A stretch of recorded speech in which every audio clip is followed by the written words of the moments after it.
Now there was a day when the sons of God came to present themselves before the Lord, and Satan also came among them. The Lord said to Satan, "From where have you come?" Satan answered the Lord and said, "From going to and from on the earth, and from walking up and down on it."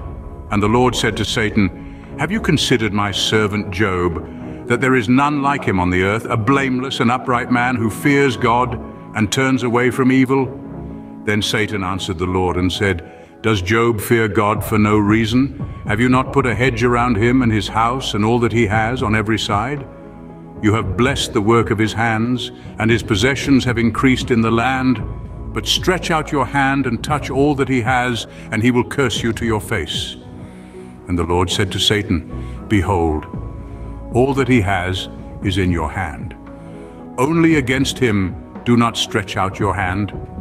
So Satan went out from the presence of the Lord. Now there was a day when his sons and daughters were eating and drinking wine in their oldest brother's house. Amidst the revelry, messengers came to Job one after another.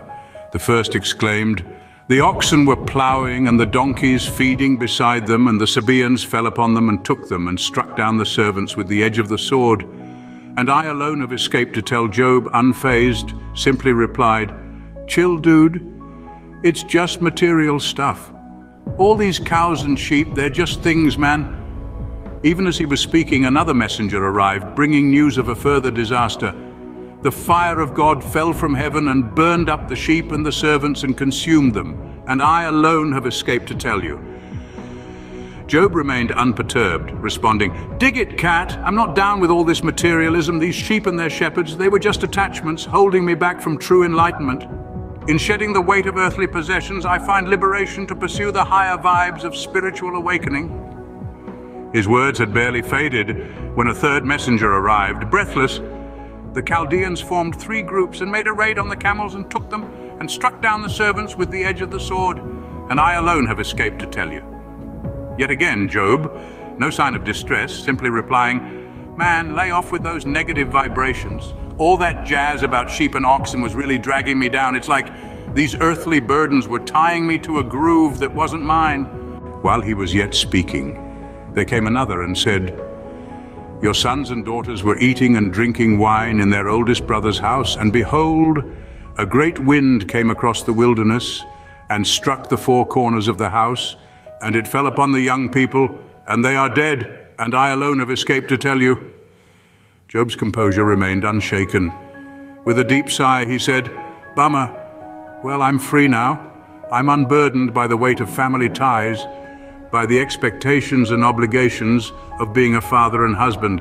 I can finally pursue my true calling, my path as a sadhu in India."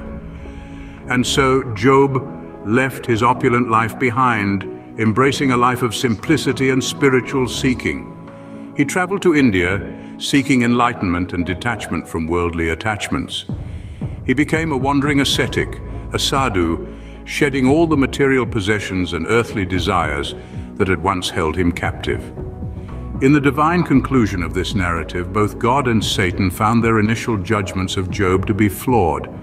God had believed that Job's righteousness was tethered to the abundance of his blessings, while Satan had posited that the removal of these blessings would unveil Job's true nature as a despondent soul. Yet, as the celestial events unfolded, it became evident that Job's steadfastness transcended the material realm.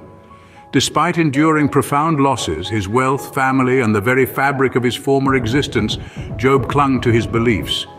The cosmic wager unveiled a truth. Job's righteousness was not a mere response to favorable conditions, it emanated from the core of his being.